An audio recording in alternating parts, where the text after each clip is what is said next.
Namo Buddhaya. Halo guys, selamat datang di POP Permuridis on Podcast. Kenalin, namaku Lady Monica, salah satu mahasiswi Universitas Riau, jurusan Akuntansi Fakultas Ekonomi dan Bisnis. Dalam episode perdana kali ini, kita akan membahas tentang kuliah oke, organisasi oke. Nah, dalam pembahasan kali ini, kita akan mengundang Ko Andre Wiranto. Selamat datang Ko Andre. Halo Ko.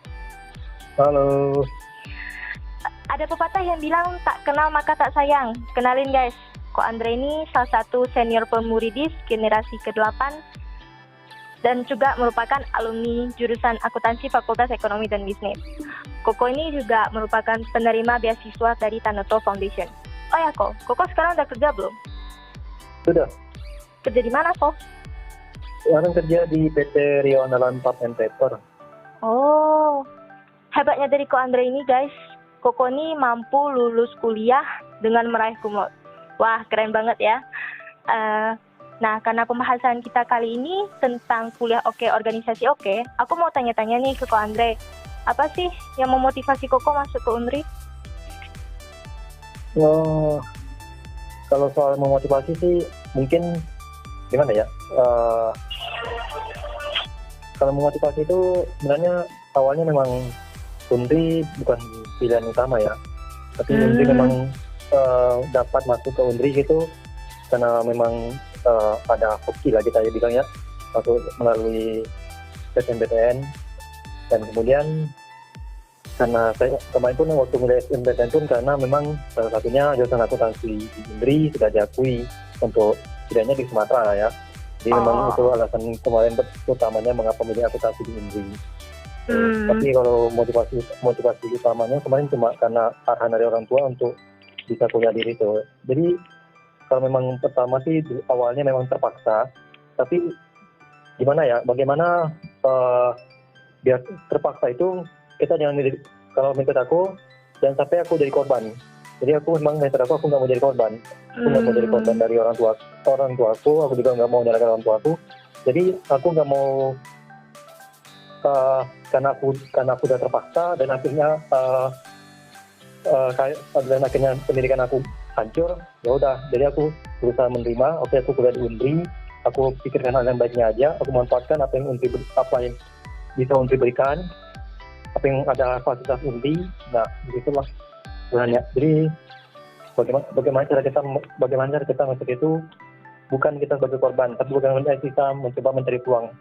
Kalau motivasi utama memang kalau bicara motivasi utama itu memang karena jurusan akuntansi di Unri sudah diakui. Ya, berarti Koko ini ceritanya nggak pengen menyalahkan orang tua gitu. Ya. Emang pilihan utama Koko kan Koko pilih SBMPTN. Pilihan utama Koko apa selain Unri? Kalau pilihan utama kemarin dulu kalau SNMPTN saya memang pilihan utama Unri, tapi dulu memang nggak ada keinginan untuk kuliah di Indonesia. Gitu. Oh, berarti keren juga ya Koko mau kuliah, ada rencana kuliah di luar? Ada. Oke, kan kalau kuliah tuh kan ada yang kuliah sambil organisasi, ada juga yang fokus kuliah doang. Nah, Koko nih pernah masuk organisasi apa aja selama kuliah Kok? Kalau selama di Unri, aku aktifnya sih lebih ke di Permuridis sama di Tanoto Scholar Association gitu.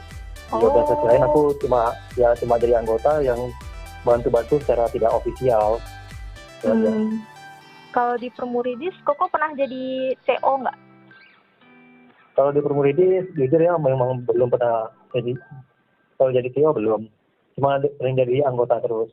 Cuma kalau untuk panitia khusus, ya pernah beberapa kali menjadi CEO dan seringnya menjadi wakil ketua panitia, itu aja sih. Tapi kalau di struktur pemuridisnya secara langsung belum pernah jadi CEO. Yang paling mendekati itu kemarin cuma menjadi ketua harian.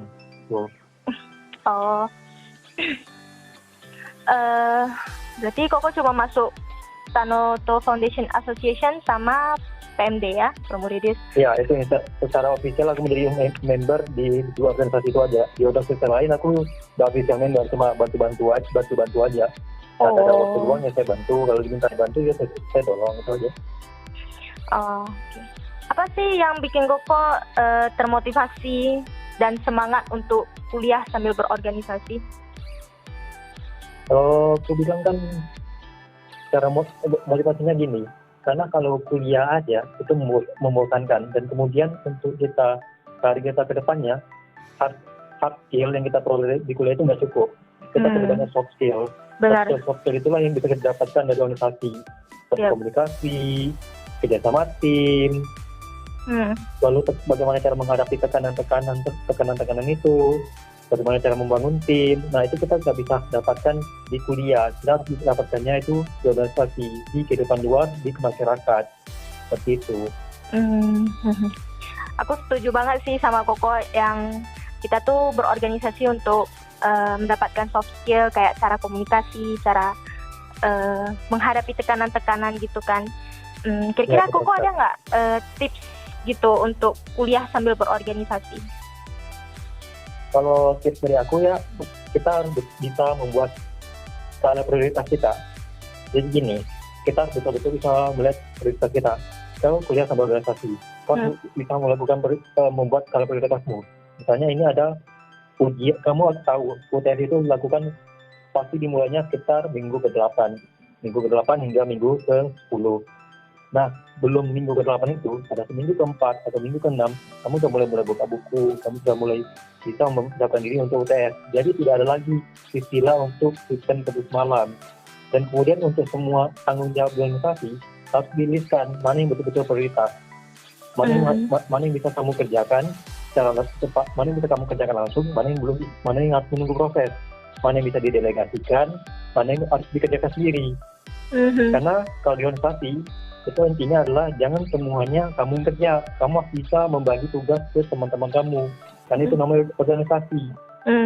Nah, itu salah satu soft skill yang penting, karena kalau kamu membebani semua tugas itu ke kamu, itu merusak dirimu sendiri. Iya, benar sih. Dan juga nantinya hasilnya juga jelek, tidak sesuai dengan ekspektasi yang diinginkan. Jadi intinya pentingnya adalah untuk mengatur waktu dan membuat skala prioritas kita itu sendiri. Jangan suka menunda-nunda. Ada tugas dari dosen hari ini, mumpungnya minggu depan, usahakan dalam waktu 3 hari itu sudah selesai. Kalau nggak bisa selesaikan sendiri, hubungi teman yang bisa diminta tolong, atau hubungi senior, kenalan yang lain. Di organisasi kan rata-rata juga ada yang senior salah satu jurusan, bisa tanya. Intinya kita ada yang malu bertanya. Kalau kita sering bertanya, artinya kita makin ingin tahu. Jangan mindsetnya sering bertanya bagi bodoh. Kalau kan kau tadi bilang kalau di organisasi itu kan kalau misalnya tugasnya bisa didelegasikan, kita delegasikan ke orang lain biar tidak membebani diri sendiri gitu kan. Ya, benar. Terus juga jangan menunda-nunda apa yang harus kita lakukan tuh, jangan ditunda-tunda. Nah, terus kalau misalnya kalau kayak aku nih kan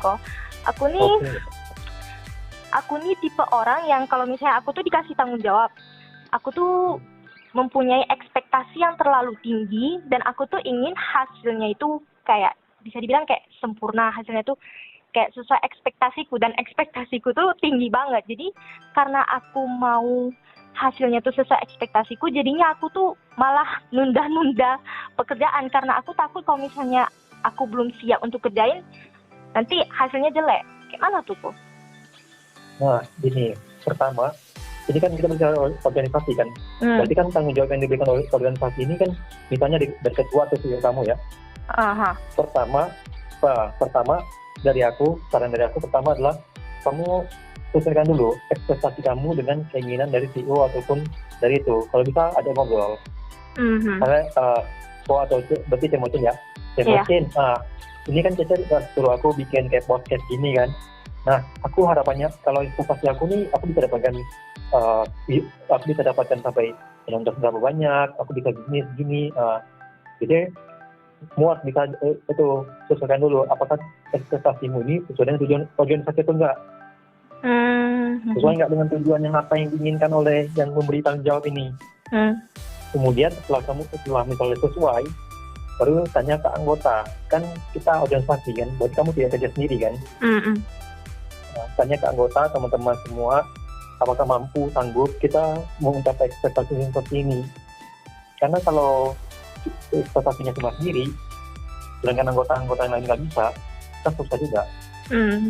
Sama kita organisasi, ya bersama-sama dong. Kita kita bisa menikmati prosesnya. Gitu. Berarti aku harus bisa mencoba belajar untuk menyesuaikan ekspektasi dengan apa harapan CO, harapan ketua dan anggota ya. Dan ya kalau bisa yang penting itu adalah komunikasinya di sini. Jadi ini seperti kamu menjual ide, mungkin ekspektasi CO biasa aja, tapi setelah kamu bicara gini, berarti benar sih saya gini, ini bisa lebih wah gitu, kenapa tidak dilakukan? Dengan adanya komunikasi seperti ini kan, jadi nanti ketika hasilnya terjadi tidak ada yang miss, tidak yang miskom, karena kan sudah tahu tujuannya sudah jelas apa yang mau dikerjakan. Dan kamu hubungan kamu dengan yang lain juga baik, karena kan memang sudah hasil dari diskusi bersama. Iya. Oke. Jadi itu bukan maksudnya untuk meletakkan ekspektasi yang tinggi, tapi bagaimana cara kalian untuk membangun komunikasi antar tim. Nah, itu salah satu software yang penting juga kan? Iya. Selama pengalaman Koko kuliah sambil berorganisasi, pernah nggak bentrok gitu antara kuliah dan organisasi? Ya, itu pasti sering.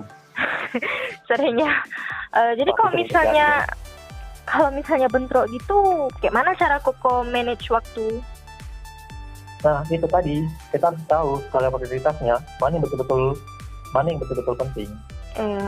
Mana yang betul-betul penting dan mana yang betul-betul itu pas kita kerja sendiri, nggak bisa dikasihkan ke orang lain. Kalau misalnya saya cuma rapat nih, rapat bentrok dengan kuliah. Oke, sekarang kita lihat dulu kuliahnya itu ngapain?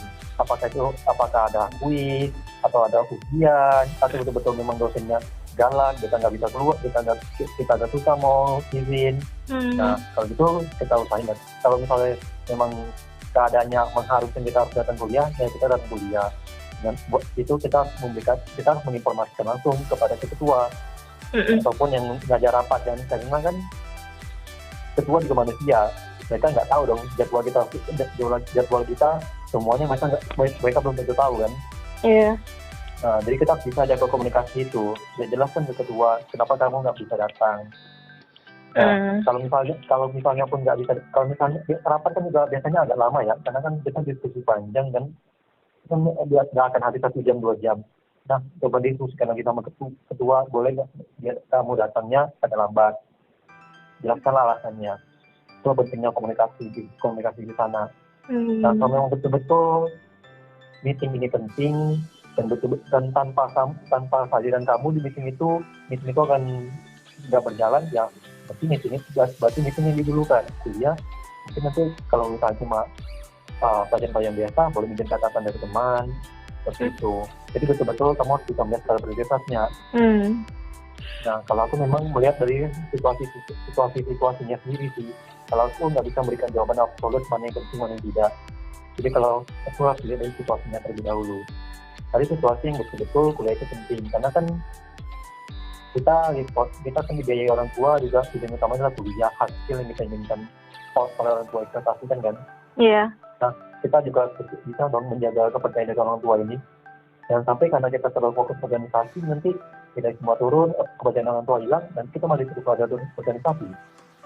Kita nggak bisa menjaga trust-nya itu. Kalau sama kayak di kerja, berarti kan kita nggak bisa menjaga tanggung jawab dari bos kita. Nah, berarti memang lanjut.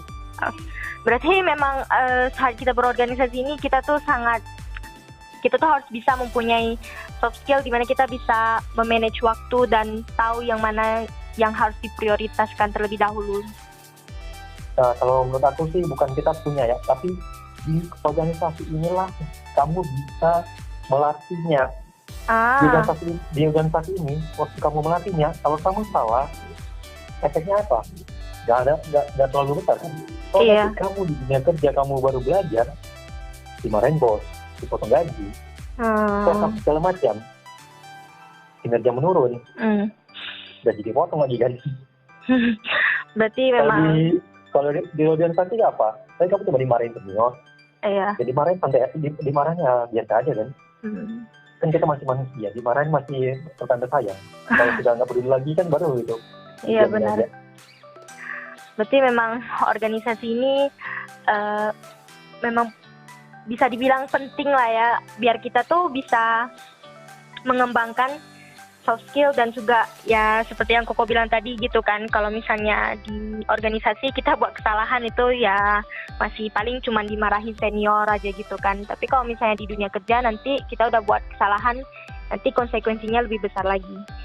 Ya, jadi di organisasi lah tempat kalian bereksperimen, tempat kalian berlatih, karena kalau kalian cuma duduk di kelas itu kan berarti ready ya, tapi kalau di kelas kan akuntansi ya kamu akan coba mengerti akuntansi keuangan, akuntansi manajemen, kalau akuntansi pajak segala macam. Nah tapi kan untuk kita kayak di akuntansi, kita kan hidup itu bukan kerja aja kan. Iya. Tapi juga di dunia kerja pun hidup itu bukan tentang akuntansi, di dunia kerja itu bukan tentang akuntansi aja. Nanti untuk ada permasalahan sama orang pajak itu betul kita harus bisa komunikasi dong, harus bisa melakukan negosiasi. Gak bisa cuma kamu ngerti pajak tuh tarif-tarifnya gini, kalau kamu nggak bisa menyampaikannya kepada pemirsa pajaknya, ya nggak akan ada pengaruhnya. Mereka lebih paham lebih pajak daripada kamu. Iya. Bagaimana cara kamu bernegosiasi, bagaimana cara kamu berkomunikasi, itu penting. Kan Koko organisasinya yang official tuh ada 2, Tanoto Foundation Association sama Permuridis. Apa manfaat yang Koko dapatkan ketika berorganisasi di Permuridis? Kalau di Permuridis, menurut aku ya, karena aku kan anak daerah ya, dari luar kan, dari Tembilahan kan, dan juga selama kuliah main ngekos, Permuridis merupakan rumah kedua bagi aku. Karena rasa persaudaranya itu dapat ya kok? Iya, rasa persaudaranya itu dapat gitu. Jadi kalau misalnya aku kesulitan atau lagi senang, itu ada teman, ada yang bantu dan dukung di sana. Dia tidak sendirian. Apalagi bagi kami yang anak daerah kan, bisa jauh dari orang tua kan, agak begitu kan. Jadi dengan adanya organisasi seperti ini, dapat kesepian, ada kerjaan. Ya tujuan awal aku bukan organisasi gitu sih. Gak terlalu mikirkan sosial apa segala macam. Aku hanya ingin biar hidup ini bermakna, cuma gak kurang pergi kuliah, pulang. Nah, duduk aja di kos, gak ada kerjaan. Buang waktu sekali. Kalau organisasi lagi ada kegiatan, gitu ngobrol-ngobrol sama teman. Kita makan bareng, kan lebih enak. Makanya kalau kita di Permuridis kan selalu bilang proses is the most important. Kan ada beberapa mahasiswa yang lebih memilih untuk kuliah tanpa pengalaman organisasi. Kira-kira Koko ada nggak pesan untuk adik-adik mahasiswa yang lebih memilih untuk fokus kuliah?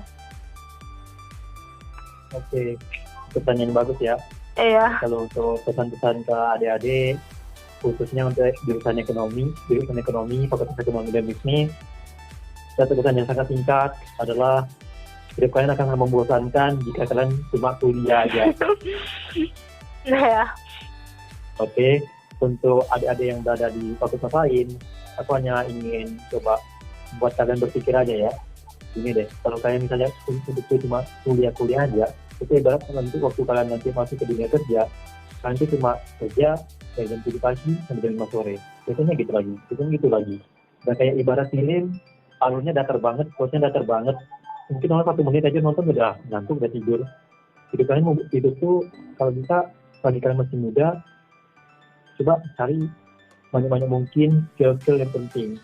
Skill-skill yang mungkin bisa berguna di masa depan nanti. Bagi kalian sendiri, setidaknya bagi untuk kalian sendiri gitu. Nah, karena memang hard skill yang kita dapatkan dari kuliah itu gak akan cukup di dunia kerja, ataupun nanti misalnya kalian ingin berada di dunia profesional, ingin kalian membuka wirausaha segala macam, apalagi waktu kalian membuka wirausaha ya, hard skill kalian itu gak akan cukup. Soft skill yang bisa kalian dapat di organisasi itu yang penting. Seperti yang selalu aku bilang lah, komunikasi, membangun tim, negosiasi, bekerja sama, itulah hal-hal penting yang aku yakin kalian nggak bisa dapatkan di kuliah. Cuma di bangku kuliah itu kalian nggak akan bisa dapatkan. Kalian bisa dapatkannya langsung di organisasi, kalian bisa langsung praktek itu.